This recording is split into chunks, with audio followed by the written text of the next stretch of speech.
какая тема была? Да, тела или плод. Тела и плод. А сегодня у нас будет тема душа. Но она разделена на две части. Первая часть. Урок душа. Первая часть. Разум. Будем говорить о разуме. Может быть, даже это 3 части. Или сколько частей там? А? 2 части, да? Вот 2 части. Дух, душа и тело. Значит, что такое душа? Вы, конечно, уже знаете, что человек троичный, как и Бог, триединый. То есть тело, это не тело, это не я. Это не там, где человек живет. Тело это всего лишь там, где человек живет. Тело несут человека. Однако, вся мировая система населена на то, чтобы ввести человечество в заблуждение. То есть, обрабатывать мозг людей, чтобы они подумали ошибочно, или целенаправленно подумали, что это то, что я вижу, это тело. Поэтому многие люди, которые, вы даже не представляете себе, сколько себя бьют и бешут, как мы говорим, бешут. Сколько себя бешут людей, ибо они думают, я не красивый, у меня не та фигура, у меня не тот рост, у меня не такой вес, или я не такой симпатичный, и они себя уничтожают буквально. Потому что они не понимают самое главное в жизни, что человек вовсе не есть то, где он живет. Человек не есть плод, который у него есть, или тело, в котором он живет. Человек намного серьезный, человек намного выше, чем оболочка, в которой он живет. Эта оболочка, это действительно тоже важно. Если не будет такой оболочки, то человек не сможет жить вообще в этом измерении плоти и материи. Но это всего лишь тело, где мы живем, а суть человека есть его дух. Поэтому, когда этот дух уходит, мы говорим, что человек умер. Когда дух выходит, человек перестает жить. И мы выбрасываем или выжигаем тело. Потому что тело это не он, тело это не его суть. Но кроме духа, который есть суть человека, есть еще что-то, друзья, который дает нам нашу идентичность, который дает нам и формирует нашу специфическую личность. И это то, что мы называем душа. Согласно Бытие, 2 главе, 7 стих, там написано, что когда Бог дунул дыхание жизни в плоть человека, что плоть приобрела не только жизнь, не только дух, суть жизни, также плоть приобрела еще одно важное заставное счастье человека, которое мы называем душа. Что такое душа? В душе входит интеллект человека или разум человека, его воля. Это то, что определяет его личность, его самоопределение, воля его. Ум его, эмоция и чувства его. То есть интеллект человека. Вот это все, что определяет совокупность, которую я назвал «я». Допустим, ребенок, который еще не знает, если вы спросите у пятидневного ребенка или месячного ребенка: «Привет, как тебя зовут?» Нет реакции. И мы говорим, что это человек. Почему мы его называем человеком? Хотя он даже тебе не скажет, как его зовут. Даже ты его назовешь по его имени и позовешь, он все равно не ответит. То есть нет у него ни идентификации, ни личности как такового, но все равно мы говорим, что он живой человек. Почему мы говорим, что он живой? Братья и сестры, это еще одна тайна для нас, Чтобы мы с вами поняли, что жизнь вовсе не душа.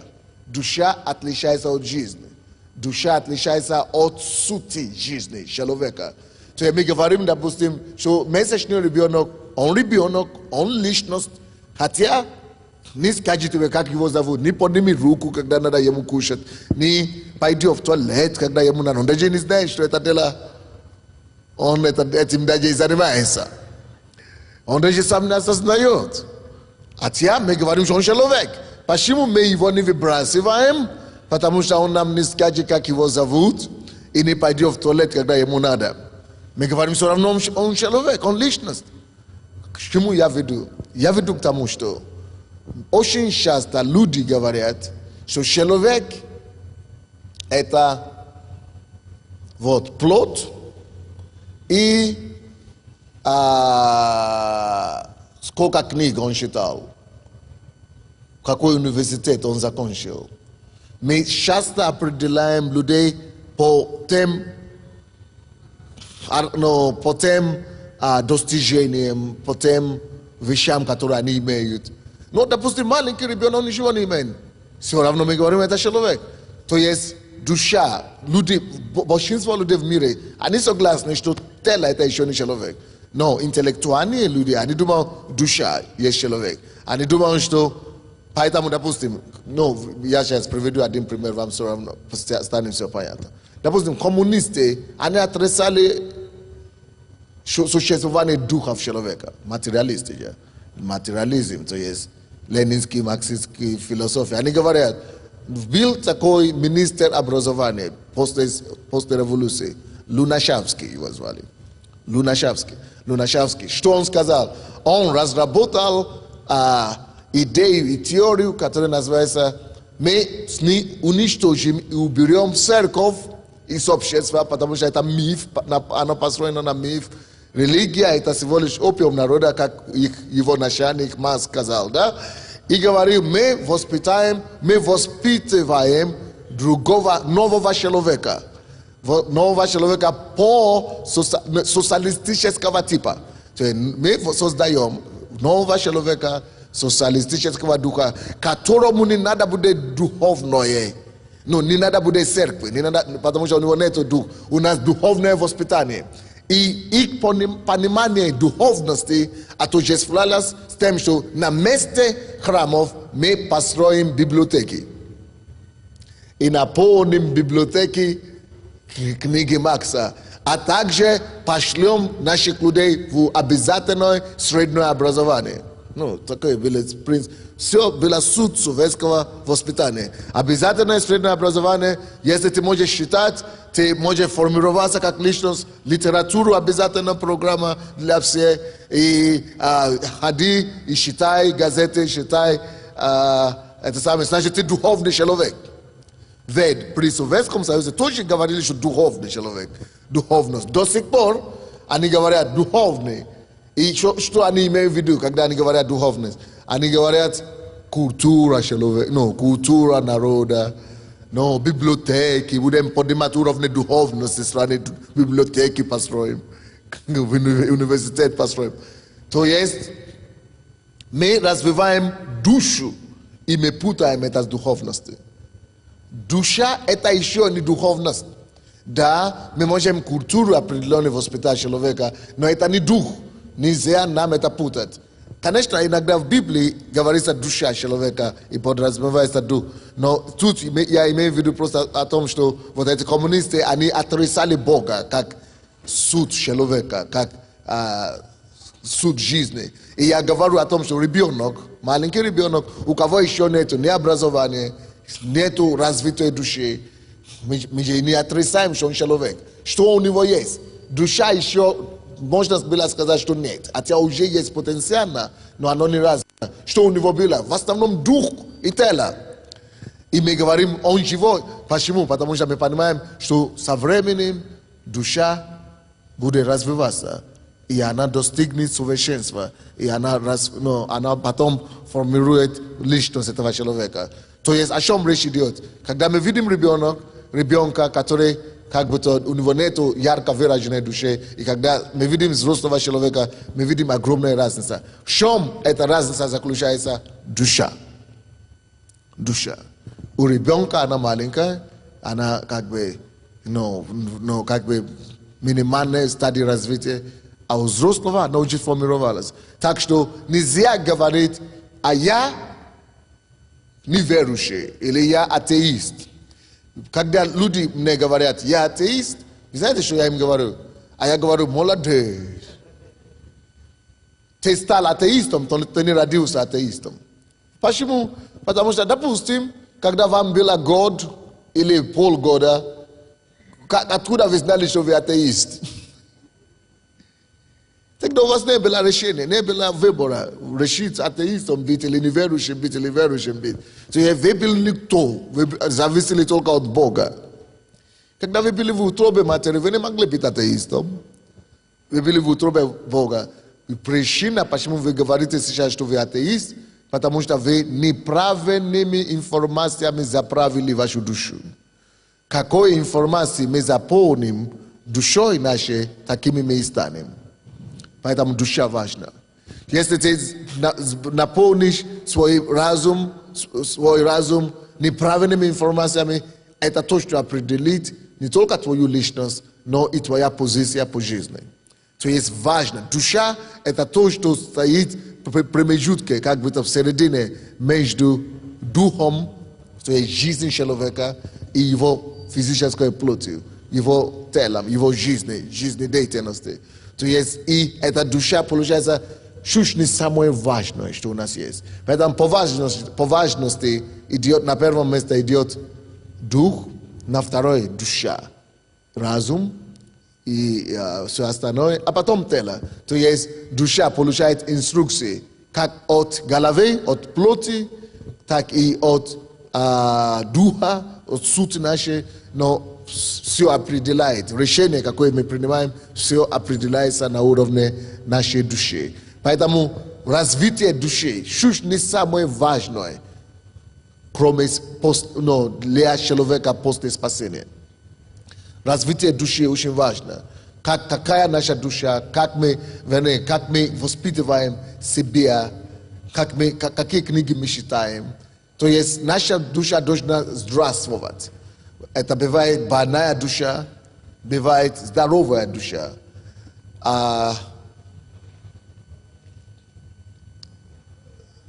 Допустим, люди некоторые имеют психиатрические проблемы, попадают в больницу.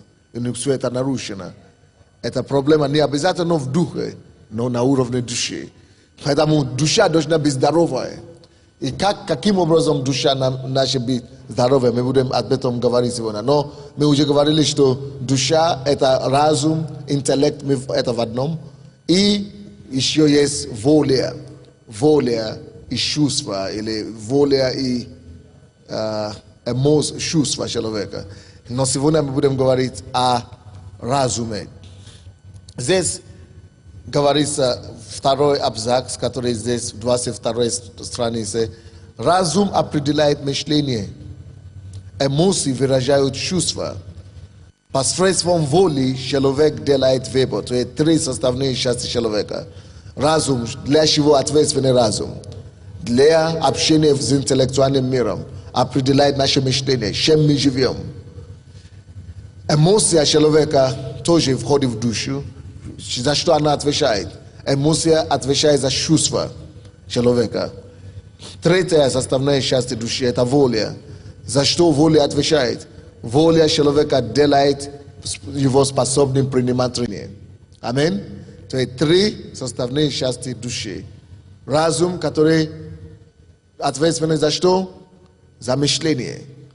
И об этом мы будем говорить сегодня. Библия говорит там Притчи 23:7, в этом месте Писания тоже есть, что каковы мысли в душе его, то есть на разуме у него, таков и он. То есть разум очень важно. Какими мыслями мы живем, какие мысли мы допускаем в нашей жизни, мы становимся такими.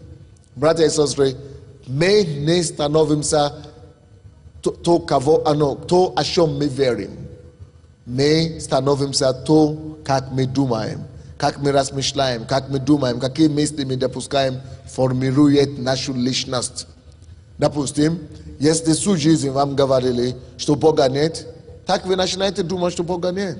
Хотя вы можете где-то допустить, что может быть есть, может быть нет, но вы не можете аргументировать его. А вам бы аргументировали, что его нет, так вы поверьте. То есть, каковы мысли у него, таков он есть. Допустим, когда мы говорим, человек находится в депрессии, или депрессивное состояние, это тоже область души. Почему часто люди попадают в депрессию? Потому что неправильные мысли. Каковы мысли у него есть, такой вон. Если вы постоянно думаете и переживаете о каких-то проблемах ваши собственные, и думаете, что-то плохое будет случиться с вами, или с вашим окружением, или ну, все плохо, я не знаю, то вы не окружили себя какими-то ну, активными, радостными, положительными элементами, то хотите, не хотите, вы начнете обнаруживать, что что-то вы не понимаете, что с вами происходит. Вы становитесь депрессионным. Это потому что это опускается из вашей мысли, ваши мысли порождают ваши чувства потом порождают ваши действия. И если это ну, мысли негативные, она будет порождать чувства неважные, негативные тоже.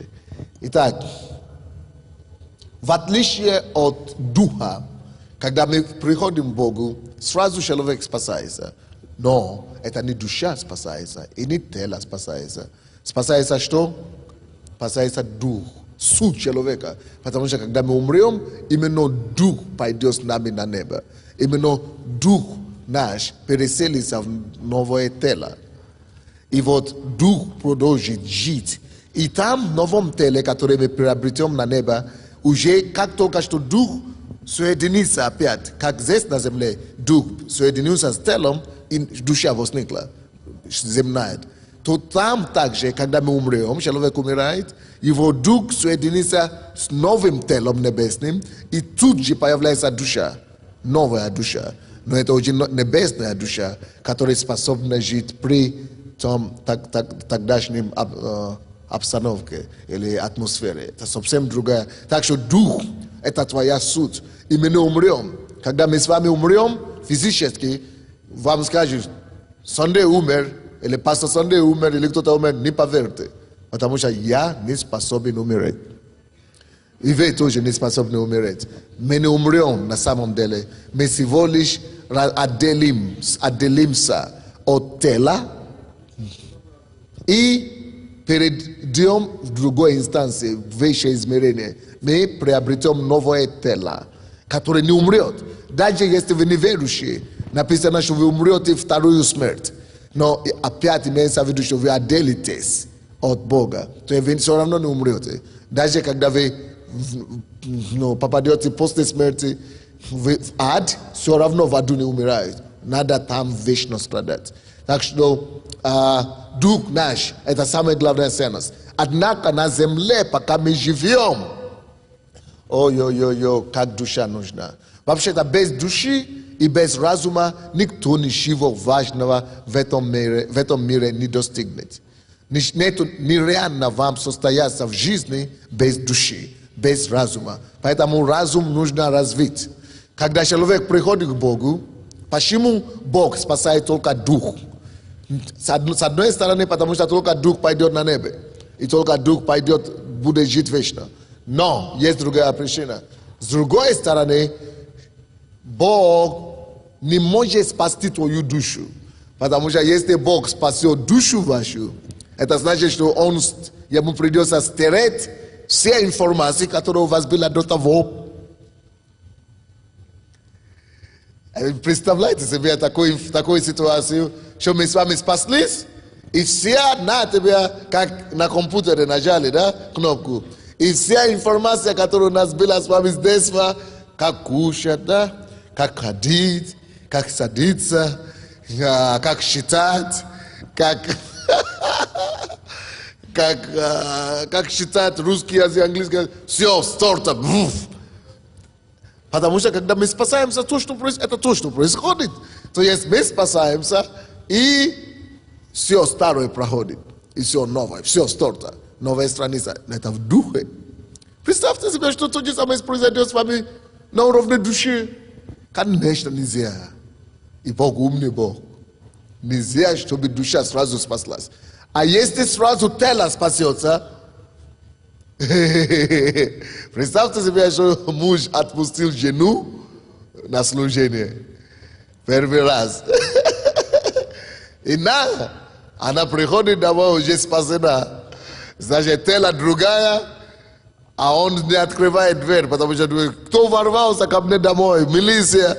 Потому что человек спасен. Если бы мы спасались физически, тело тоже бы изменилось. Видите, когда Иисуса тело изменилось, его не узнавали. Он стоял с ними, они не могли его узнать. Он должен их убедить, потому что мы все так и изменимся, рано или поздно. Но тогда мы приобретем совершенное тело. Уже там. Это уже не то. Но мы будем узнавать друг друга, потому что личность мы, как личность, есть дух.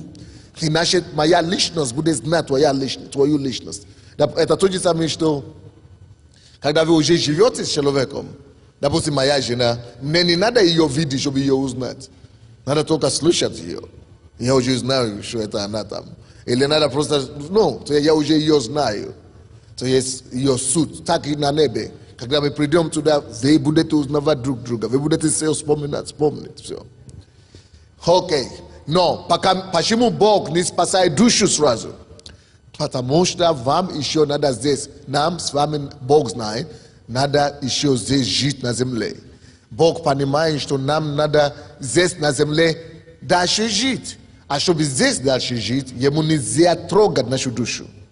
Но он дает нам, после покаяния, когда наш дух уже спасен, преображен, он дает нам право и власть начинать заниматься над своей душой, чтобы обновить свой разум. К Римлянам, 12 глава, 2 стих. 1-2 стих. Так, что принесите ваше тело, умоляю вас, да, братья, чтобы вы тело ваше принесли как что? Жертву живую, благоугодную и для разумного служения вашего. Для разумного служения. А потом 2 стих говорит, что обновляйте умом душе вашей. То есть обновляйте. Бог не хочет, чтобы наша душа была спасена, а чтобы мы, обновляли душу нашу, ума. Надо обновить его. Что значит обновить? Это значит, когда мы приходим к Богу, мы имеем ответственность. Самая главная задача, которую мы начинаем решать после спасения, это начинать работать над тем, чтобы избавиться от тех негативных вещей, которыми мы питались, и в которых нас воспитывались в прошлой жизни, которые ответственны за те неправильные и греховные поступки, которые я делал. Допустим, когда я рос, в своем окружении, в своей стране, это было нормально, допустим, чтобы люди в такой среде я рос, где люди говорили, что бойфренд, girlfriend, это нормально. Гуляй, живи с друг другом, встречайтесь, как это не живет, это нормально. Мне надо это, когда я уже спасен сейчас, Библия мне говорит другая истина, и доказывает мне, и я вижу. То есть для того, чтобы я мог измениться, не только на мгновение, но надолго, я должен обновить свой разум. То есть сам обновить те информации, которые мне не нужны, те, которые старые. Что такое обновить? Я оставляю добрые, хорошие вещи и избавляюсь от плохих вещей. Я говорю, это неправильно, я сам беру власть над этими вещами, избавляюсь от некоторых и утверждаю новые. Допустим, когда я был в миру, я знал, что зависть плохо, завидовать плохо, или недолюбливать людей плохо, но все равно делал, потому что все так делают. Если ты не будешь так делать, ты глупость, значит. Если люди подумают, что тебе хорошие люди другие будут использовать. А тут, я знаю, Бог говорит, любить всех, потому что Он все видит. И Он потом даст, значит, я верю Ему, значит, мне надо самостоятельно, то есть я должен сам использовать свою волю, чтобы брать ответственность за те привычки, за те грехи, поступки, знания, которые у меня были и толкали меня на неправильные поступки. Я должен сам искоренять эти вещи. Я должен обновить свой разум и ставить новые здоровые вещи, которые соответствуют воле Божьей. Давайте мы откроем это к Римлянам, 12 глава. То есть, какая первая наша задача после покаяния? Не слышу. Вот, еще раз послушайте, братья. Когда мы приходим к Богу, мы спасаемся. Но когда мы говорим, мы спасены, это еще не обозначает, что наша душа и старые информации все сразу новое. И что мы сразу становимся ангелами. Да, в чем-то Бог дает нам благодать, чтобы наша жизнь изменилась к лучшему. Но первая наша задача после покаяния – это начинать работать над обновлением разума. Над обновлением разума. Мы должны обновить те информации, которые у нас были, те знания, которые у нас были, ревизию, большую ревизию провести и пропускать все через Слово Божье. Начинать изучать Слово Божье, чтобы Слово Божье могло мне подсказать сейчас, что мне оставить, что мне не оставить. Римлянам 12, 1 стих. Итак, умоляю вас, братья, милосердием Божьим, представьте тело ваше в жертву живую, святую, благогодную Богу для разумного служения вашего. 2 стих. И не сообразуйтесь с веком сим. О чем речь идет? Вы уже пришли к Богу, больше вам нельзя сообразовать, вам нельзя больше быть тот же самым с миром, как они делали. Это были совсем другие ценности. Это были совсем другие образы, другие стандарты, греховные. Теперь вы должны это понять, что вам надо менять себя теперь, не надо сообразоваться с веком сим, но преобразуйтесь, видите, преобразуйтесь. Как преобразоваться? Что меня преобразовывает? Как мне преобразоваться? Обновлением ума вашего.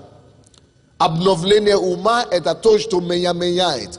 Допустим, некоторые люди приходят в церковь и говорят: пастор, я не хочу пить, а я пью. Я не хочу курить, а я курю все равно. Хотя Бог меня очень от наркомании освободил, или от пьянства освободил, но вот от курения никак не получается. Вам нужно начинать обновлять свой разум, что нет, для меня это плохо, мое тело это храм Бога живого, поэтому мне это не нужно. Бог говорит, чтобы не кто испортит тело Божие, храм Божий, того Бог накажет.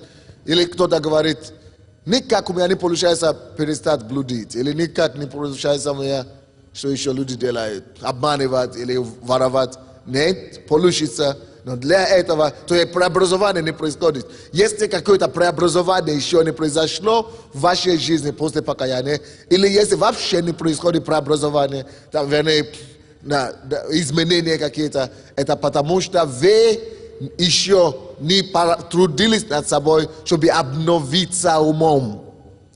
Поэтому это наша первая задача, когда мы приходим в церковь, когда мы каемся в Бога, в наших грехах, и мы приходим к Богу.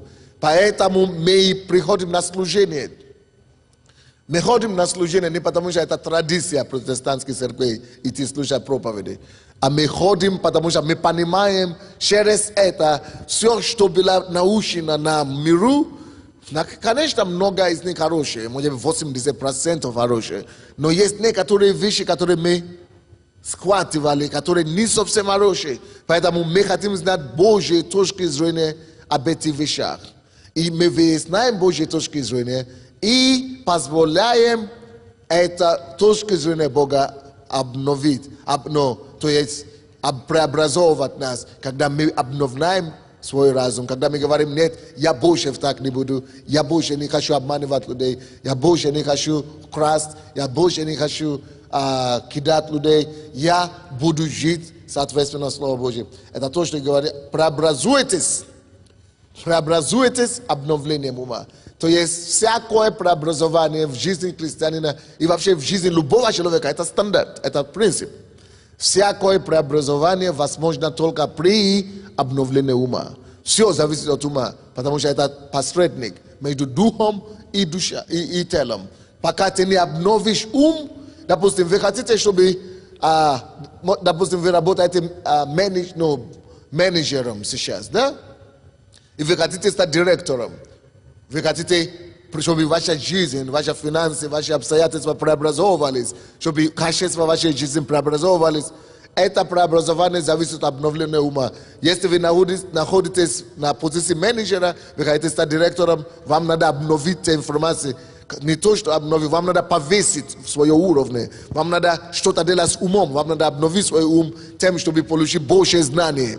Вам надо больше образования получить, больше опыта получить. И тогда, конечно, вы сможете стать больше.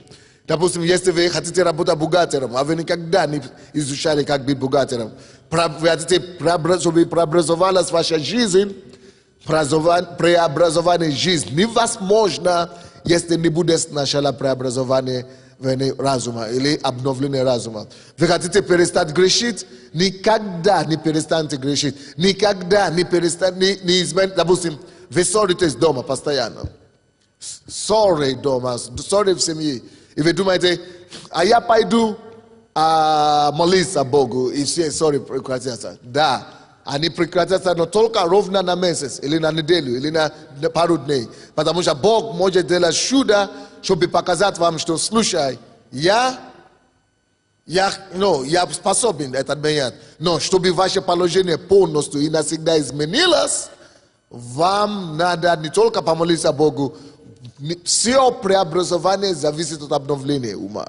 Вам надо начинать приобретать книги о семье, о том, что Бог говорит, как муж жить, как семья, муж и жена жить, что муж должен знать, что жена должна знать, какие мои обязанности, как мы начинаем себя вести и так далее. То есть только когда вы обновитесь умом, только тогда ваши обстоятельства преобразования становятся автоматически.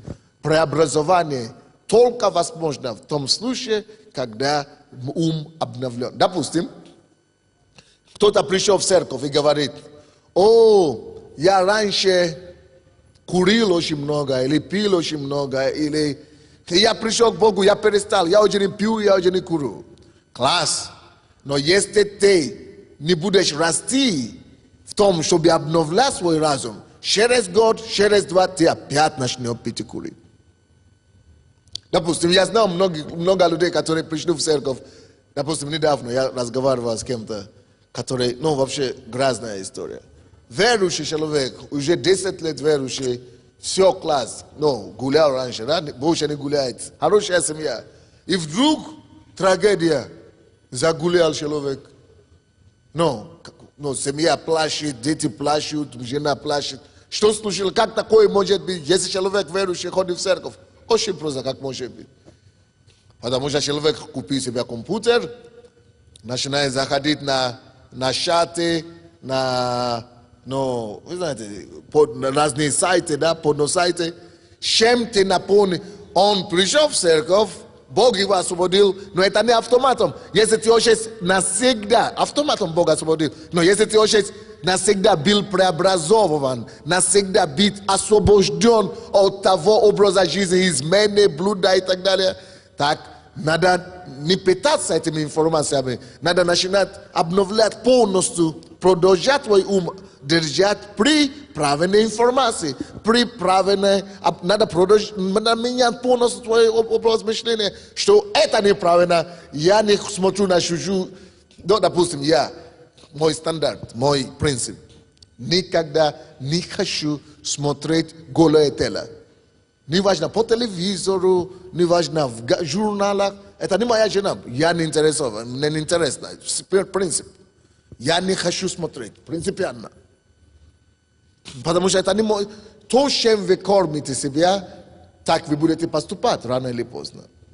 Поэтому вы должны преобразовываться только обновлением ума. Если ты не обновишь ум, ты опять вернешься к тому, что ты делал вчера. Поэтому он опять начал, допустим, питаться и кормиться старыми материалами через интернет. Смотришь. Конечно, Te вернешься туда же, откуда ты пришел, откуда Бог тебя избавил. То есть мы не можем просто думать, что я же все равно хочу на служение. Ты ходишь на служение на 2 часа, и раз или 2 раза в неделю, и сидишь по интернету каждый день по 5 часов. Чем ты больше кормишься? Конечно, твоя жизнь меняется соответственно тем материалам, теми материалами, которые вы загружаете в свой разум. Вы понимаете меня или нет? Нет преобразования без обновления ума. Если вы хотите изменить вашу жизнь лучше в семье, начните обновлять. Допустим, некоторые люди постоянно ко мне приходят, муж и жена. Пастор, не знаем. Sorry, все. Ну не хотим, мы не знаем, ну не получается, разводиться надо. Люди зачастую разводятся не потому, что надо разводиться, не потому, что нельзя жить, а потому, что не хотят трудиться над тем, чтобы обновить свой ума, оба, чтобы обновиться умом. Любой из нас, если мы не обновимся умом, любая любовь, она притупится.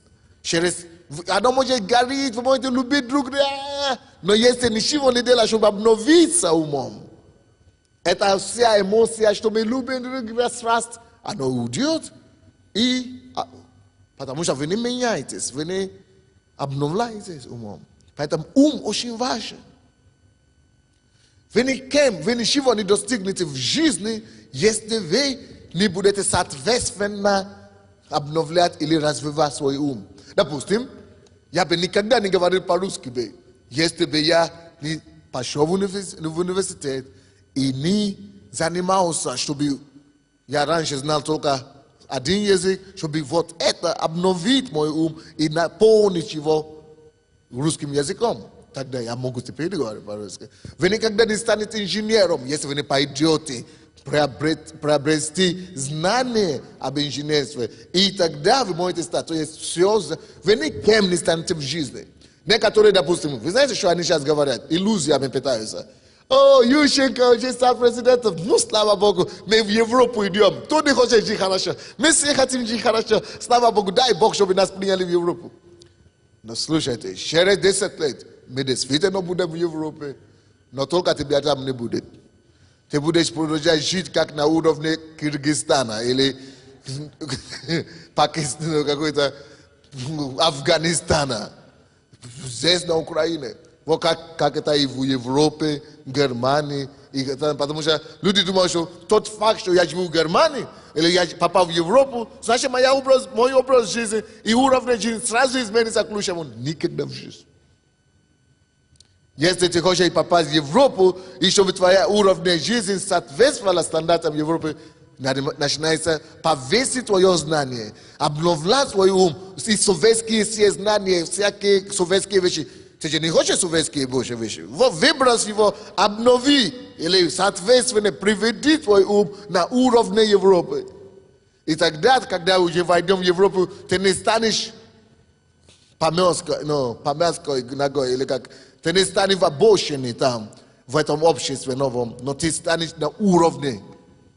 Все, в этой жизни ничего мы не достигнем без работы над умом нашим. Если мы хотим на новый уровень, надо начинать на новый уровень поднимать сначала наш ум, наш разум, так и духовно, так и во всей сфере жизни. Вы понимаете меня, нет? Давайте вернемся к нашему конспекту. Итак,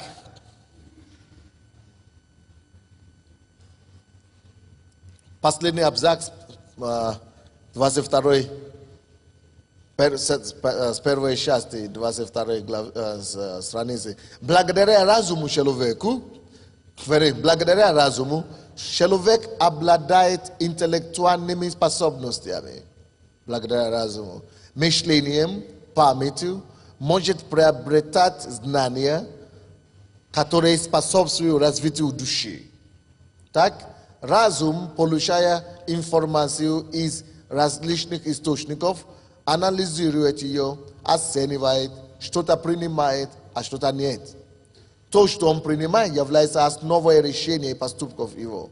И то, с чем человек соглашается в разуме, получает власть над ним. Потрясающая фраза. Чем человек соглашается в разуме, получает власть над ним. Ой, потрясающая вещь. Надо это всем писать нам. Что, с чем человек соглашается в своем разуме, приобретает власть над ним. Допустим, я сам по опыту знал. Вы помните, как мы, наверное, у кого-то тоже это было, не я только один, но я вам пооткровенничаю сегодня. Я помню, когда я дома включил или включаю телевизор, не сейчас. У меня теперь опыт уже есть определенный, слава Богу. Но когда не было опыта достаточного, я включал телевизор, и там начинаются художественные фильмы. Вообще сейчас я принципиально не смотрю на художественные фильмы, потому что ты не знаешь, когда попадешь. Короче, я включаю художественные фильмы и смотрю. Ну, потом появляется герой и героиня, да? Мужчина и женщина. И начинают влюбляться, тебе интересно, ты тянешься дальше, тебя тянешь, стягивается туда дальше. И смотрю и думаю, ну чем это закончится, Оказывается, в этом это и беда. Дьявол как раз это и ждет, еще беды. Короче, смотрю, ну, конечно, заходим в комнату и думаю, ну чем это закончится. Я думаю, ну чуть-чуть посмотрю, потом пойду дальше, переключу. Слушай, не получается переключить. Я все равно, ну, чуть-чуть посмотрю, но ничего не будет. Молодец. Вот эта фраза, класс. Ты уже принял это, что, а ты там, они делают что-то, занимаются любовью, ты смотришь, и думаешь, ну, ничего не будет. Как ты делаешь вид сам себе, что ничего. Но обманывай сам себе. Потому что, если ты уже в разуме своем согласился с этим, оно имеет власть над собой. Ты согласился смотреть порнографию, вот это то, что ты уже примирился, ты принял это в разуме, оно уже, не хочет уже власть над собой имеет. Не то, что будет только влиять, оно уже власть над тобой имеет. Это согласно к Римлянам. 6 глава, 13 по 16 стихи. Кому человек отдает себя послушанию, тому он и раб. Если ты послушался к чему-то, ты становишься рабом этой вещи. Потому что то, чему ты не противостоишь, значит ты принимаешь. А то, что ты принимаешь, над тобой господствует, имеет власть над тобой. Когда вы принимаете это, почему люди грешат? Не потому что они хотят всегда, а потому что они не знают, что механизм уже все, пустен в действие. Вы уже приняли это в разуме, рано или поздно вы начинаете видеть, что вы знаете, у меня были такие ситуации, когда, допустим, я смотрел, не порнографические, но такие фильмы художественные, да? И вижу такие сексуальные или что-то такие моменты. И через год, через 2, через 3, они сплевались. Представляете? Когда тебя нечего делать, когда ты находишься в слабом состоянии духа, ты начинаешь все вспоминать. Всякие какие-то гадости, которые ты в миру занимаешься, это противные вещи. Поэтому надо хранить свой разум. Поэтому написано притчи, 4 глава, 21, 22 стихи, что больше всего хранимого храни разум твой, храни сердце твое. Потому что это, если ты принимаешь что-то в разуме, твой ум, оно потом имеет власть над тобой. Ты даже не замечаешь. Так потом обидно. Ты не хочешь, а она лезет и все. Поэтому очень важно, что мы допускаем в свой разум. Очень важно, что мы допускаем свой разум. Разум, здесь первый абзац, там в 22 части, 22 странице. Разум – это поле сражения. Я на себе это чувствую постоянно. Разум – это поле сражения. Но ваше сражение будет меньше, если вы даже не пропускаете некоторые вообще картины, некоторые информации к себе. Понимаете меня, да? Разум – это поле сражения, где идет война света и тьмы. Разум рожденного свыше человека открыт не только для Божьих откровений, Но и для других воздействий. Дьявол пытается вернуть потерянную власть над человеком именно как раз через его разум. Над разумом верующего, через мир и его, через мир вокруг нас, да? И через ценности мира. Плоские помышления и память о прошлом. Видите, через мир, воздействие мира, плоские помышления и ценности мира, дьявол старается над нами это самое. Допустим, я слышал такую историю. Это вообще интересно, это ужас. В одном городе в России женщина, девушка, как мир может достать просто людей?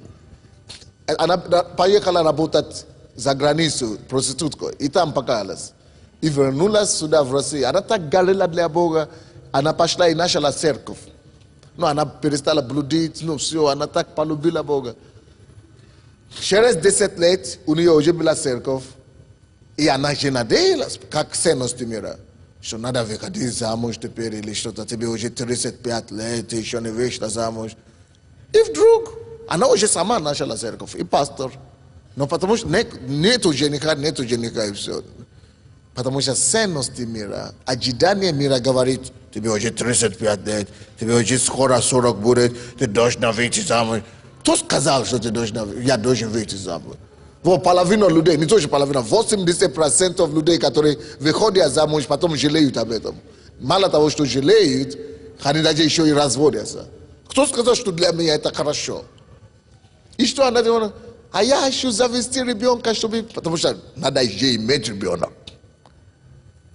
Кто тебе сказал, что тебе именно нужно иметь ребенка?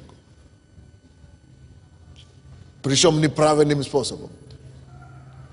Поэтому скандал такой, короче, получился в этом городе. Пастор имеет ребенка, а нету мужа. Как дьявол может достать человека? Потому что мышление прошлое жизнь, ценности мира.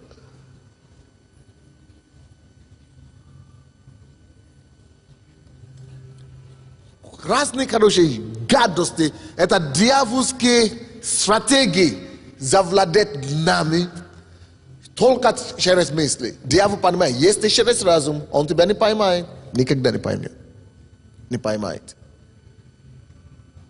Через мысли. Поэтому смотрите, что вы допускаете в своей жизни. Допустим, Ефесянам 2 глава написано в 1-2 стихе, что мы когда-то были мертвы в грехах, но Бог пришел, Он оживотворил нас, но в этом, где мы были мертвы раньше, еще живут цены противления, потому что они противятся по спасению. Цены противления, которые живут по обещанию мира сего.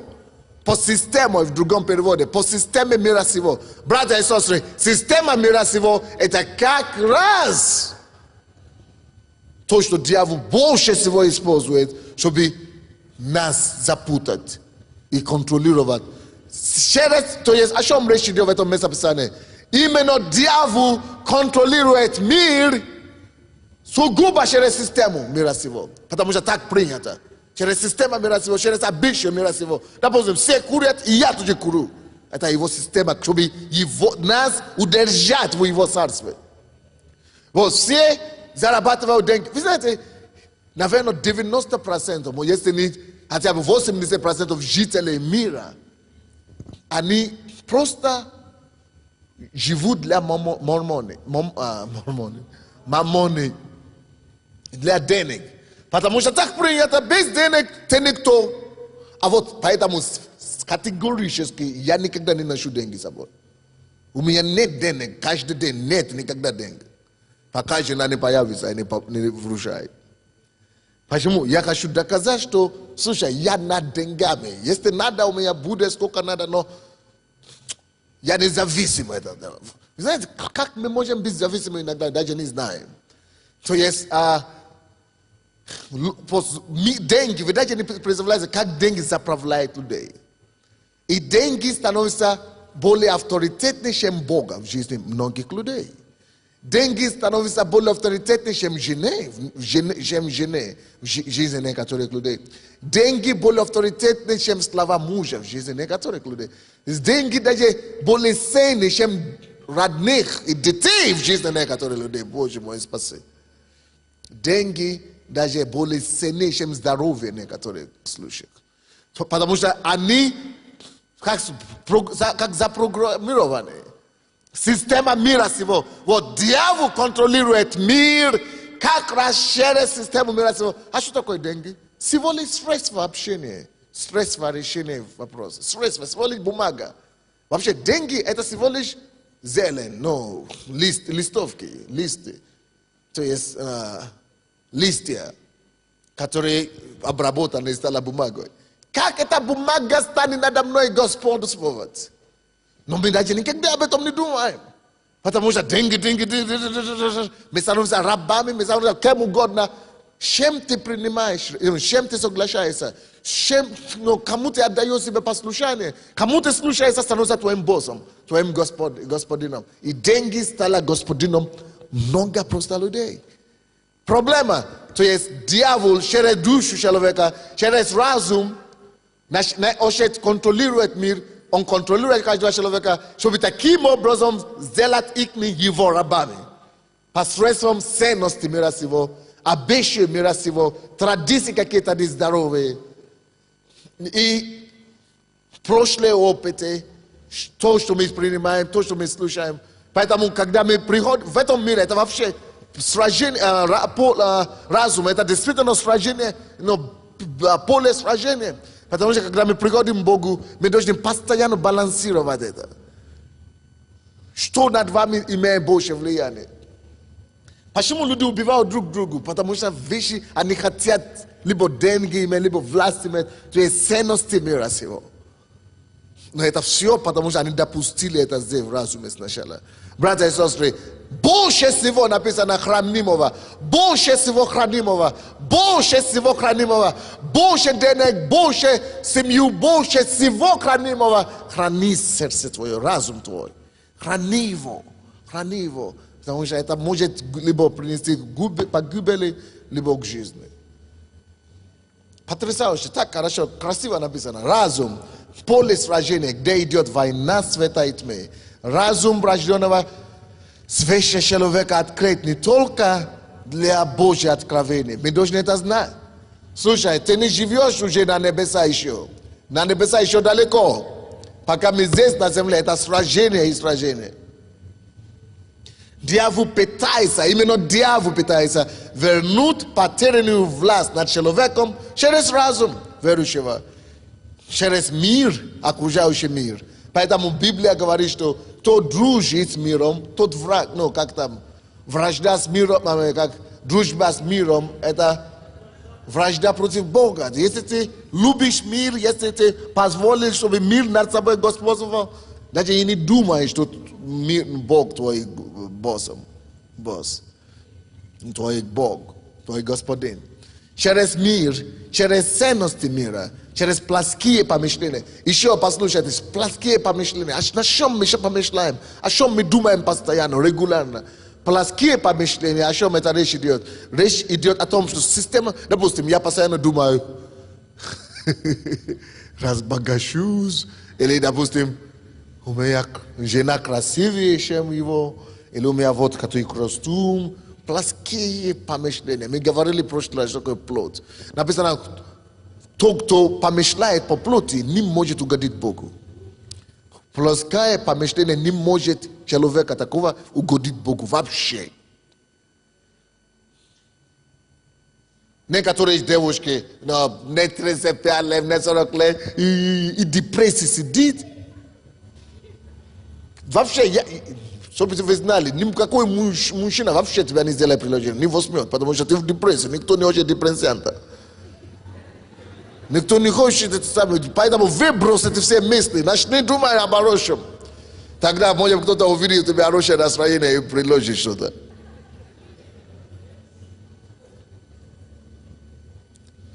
Поэтому не позвольте дьявола превратить вас в его агент, то есть, чтобы вы начинаете, как марионетка в его руке.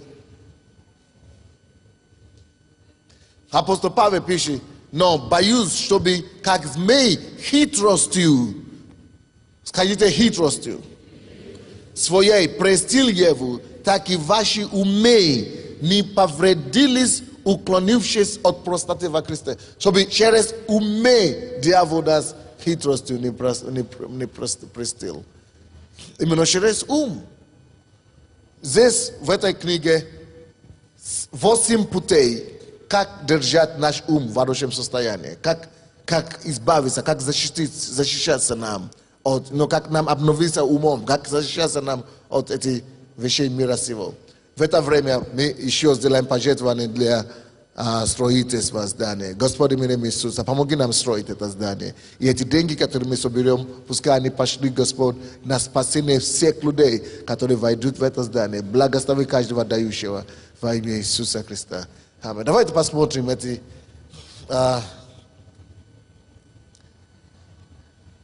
Так, вы научитесь побеждать греховные мысли, если обновите разум и измените свое мышление. Как этого достичь? Первое. У вас все есть тетради, да? Пособие. Если нету, жалко. Надо быстрее подойти вам и приобрести, потому что это жить без этой книги просто немыслимо. Это потрясающее откровение здесь. И притом, это тема нашей домашней группы. Эти темы все надо разобраться подробнее на домашних группах и обсуждать. Первое. Как победить и греховное мышление? Первое. Через общение с Богом. Давайте мы все скажем. Через общение с Богом. А каким образом происходит общение с Богом? Через молитву. Через чтение Слова Божия. Через проповеди, кассеты и так далее. Но через общение с Богом. Что это для вас обозначает? Вот таким образом можно победить мужское помышление. Притчи, 3 глава, 5 по 8 стихи. Притчи, 3 глава, 5 по 8 стихи. Здесь написано.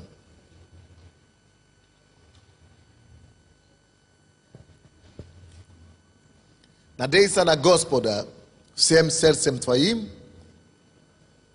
и не полагайся на разум твой. Видите, на Господа надо надеяться. Знаете, как нам иногда очень тяжело это делать. Хочется полагаться на разум наш. А разум наш, что он нам скажет? Может сказать на только то, что мы имеем, то, что мы уже имеем с мира, из той жизни, или то, что мы просто сами для себя знаем. Но кто из вас знает, что у Бога разум не ограничен? Бог все знает, то, что сегодня есть, то, что завтра будет, и то, что через 10 лет будет. Поэтому написано, не полагайся на разум твой. Давайте научимся полагаться на Бога. И через молитвы, через веру. Это одни из способов, как это делать. Во всех путях твоих познавай Его, и Он направит стези твои. Не будь мудрецом в глаза твоих. Ой, как это для нас тяжело, особенно мужчины. Бойся Бога и удаляйся от зла. Это будет здравием для тела твоего и питанием для костей твоих. No класс. No класс. Хорошее помышление, оно даже дает здоровье. Знаете, я знал человека, который, у нее что-то с ней плохо случилось. Допустим, убили его, женщина, убили ее ребенка. И она из цветущей женщиной, радостной, превратилась в такую злую, обиженную. Она не в депрессии, но она обиделась, она возненавидела людей. Она начала ненавидеть этих людей, что как они могли такое сделать? Конечно, как они могли. Но Бог говорит, не живи в ненависти. Простите все. Мы думаем, как это Бог? Как это ты мне говоришь простить? Как я могу такое простить? Как будто Бог сам не догоняет, да? Но Бог догоняет хорошо. Он знает, почему он это говорит. Не держи зла на никого. Прости все. Знаете? И полгода не прошел. Как она, потому что она ожесточилась. Она ненависть, обида и такое к этим людям чувствовала. И эта обида, это страшное дело. Не дай Бог, чтобы вы видели такое. Это страшное дело. Это обида начала просто съедать ее. Ее сразу выскочили две раковые опухоли. Кости начали ломать. Опухоли в теле. Рак. За короткое время.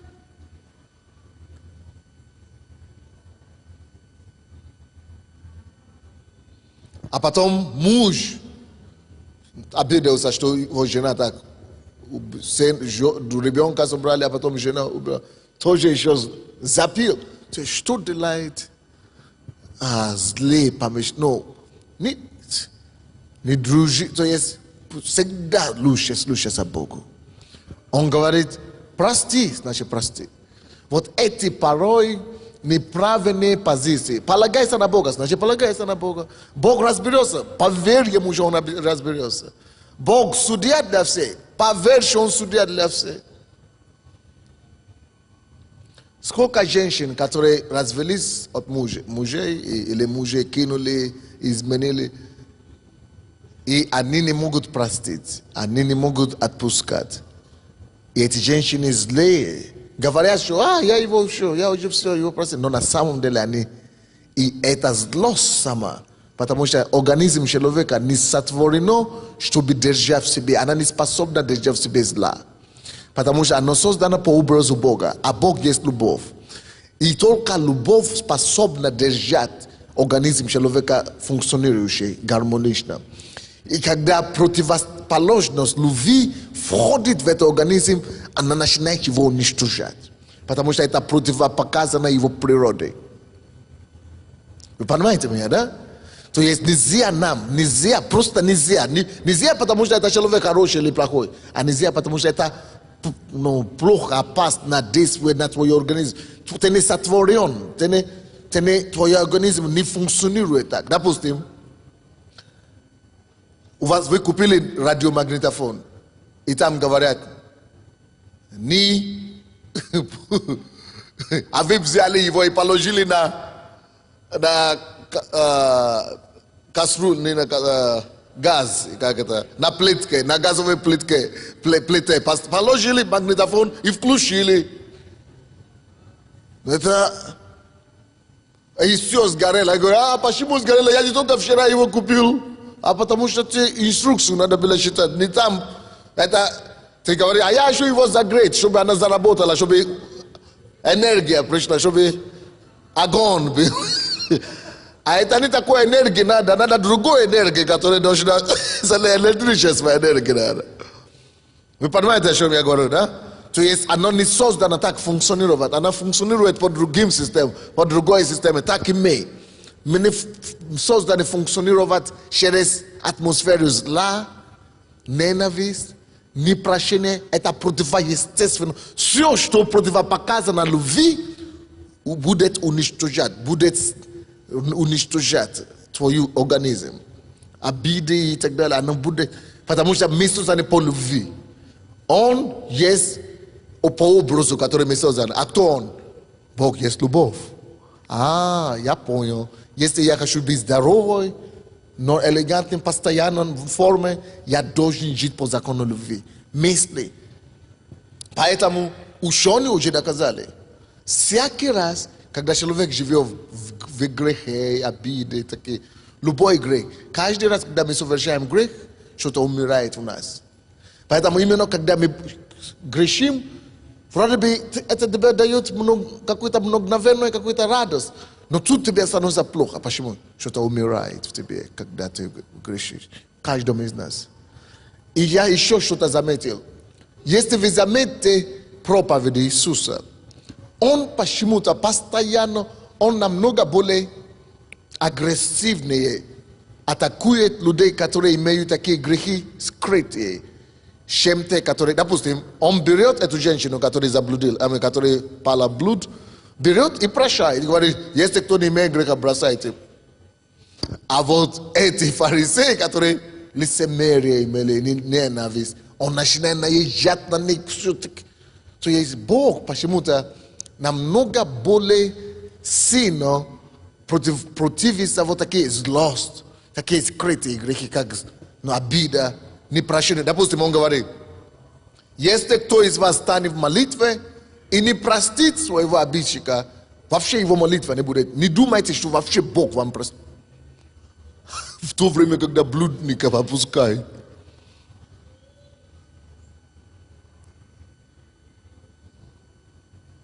Потому что, вы помните другое место, он говорит, вот всякий вообще грех, блуд, прелюбодеяние, злость, ненависть, все идет внутри человека, говорит. Не то, что он принимает, важно, а то, что он говорит. То есть эти вещи иногда намного погубнее. Злость, зависть, обида, ненависть, вражда. Но вот такие вещи, да, непрощение, но гнев, они порой более губительные для твоей системы. Лицеприятие, лицемерие, вот они иногда они больше уничтожают, чем иногда даже, что он покурил, или он выпил водку, или что-то такое. Иногда они более разрушительные. И мы думаем, вроде бы он хороший человек, не пьет, не курит. А почему заболел раком, или почему он что-то делал, почему он умер молодой, почему? А потому что чем он живет. Иногда вот такие вещи, внутренние грехи, они намного вреднее. А это все идет через разум. Вот такие грехи, которые через разум приходят, они очень опасны. Итак, будем обновлять разум в себе свой. Значит, второй. Постоянно пребывайте в Слове Божьем. Вот, через Слово Божье мы обновляем свой разум. Третий. Общайтесь с верующими людьми. Если вы только общаетесь с неверующими людьми, хотите, не хотите, с кем поведешься от того и наберешь. Потому что как ты можешь не грешить, когда ты постоянно находишься с грешниками? Тебе будет тяжело очень. Следующее. Не позволяйте мирским представлениям, ценностям и плотским желаниям господствовать в вашем разуме. Конечно, мы не можем пойти в монастырь, и я вообще не приветствую монастырь, вообще. Я думаю, что мы призваны. Он говорит, вы в мире, но вы не от мира. Мы должны здесь жить в мире и быть светом здесь в мире. Если мы пойдем из мира, изолируемся, кому тогда мы будем светом? Поэтому реально, что мы здесь, в этом мире. Но вот наш разум должен стать монастырем. Но все равно, что бы ты ни делал, что бы мы с вами не делали, братья и сестры, мысли плохие будут приходить. Мы будем видеть плохие вещи. Мы будем, ценности мира, грех мира, все эти вещи, они будут приходить. Плохие желания будут атаковать нас целый день. Хотим мы этого или нет. Но мы не должны разрешить им господствовать над нами. Вот, допустим, такую фразу говорят. Нельзя препятствовать птицам лететь над твоей головой. Да? Но ты уже можешь препятствовать им построить гнездо у тебя в голове. Так что не надо им позволить построить гнездо в голове прямо. Если ты уже это позволишь, значит ты уже все, ты сам виноват. Так и с грехом, и так и с искушениями. Искушения будут, но не позволяй ему, не создавай ситуации и условия, чтобы они вообще развелись у тебя в голове. Это надо разгонять то, что не надо. И плохие, и ценности, и плохие желания, они должны господствовать над нами. Это пятое. Слушайте проповеди, упражняйте себя в Слове Божьем через проповеди, христианской литературы и здоровой литературы. Шестой. Не размышляйте о грехе. Это важный пункт. Это важный пункт. Не размышляйте о грехе. Именно думать. На чем вы думаете? Не размышляйте о зле. Не размышляйте о плохом. Думайте о хорошем. И если мысли какие-то приходят к вам, скажите, во имя Иисуса Христа, я отгоняю этого мысли. Мысли обмана, мысли нечистоты. Отойдет меня. Вслух прямо говорите. Ili wymocy skazaka gdzieś napisano, ja trykaju o tej myśli i plenają swoje pomyślenie posłuszanie Jezusa Chrysta. Ja nowe tworzenie, ja swobodny od tych wещей, od grzechownych przewyższeń. So надо, чтобы ваш дух, духовное состояние всегда обладал контроль и власть над собой, над вами. 7. Занимайте свой ум только тем, что... Филиппийцам 4 глава, 8 стих. Занимайте свой ум только тем, что истина, что честно, что справедливо, что чисто, что любезно, что достославно, что только добродетель и похвала. То есть думайте только над положительными вещами, праведными вещами, божественными вещами. Следующий, последний пункт. Предоставьте возможность Духу Святому изменить ваше мышление. Иногда нам надо просто сказать: Господь, помоги мне, я не могу, Дух Святой, сам приди. Просто осознать свою слабость и немощи и попросить содействия, силу Духа Святого, чтобы Он помог вам. Вы поняли, что такое душа?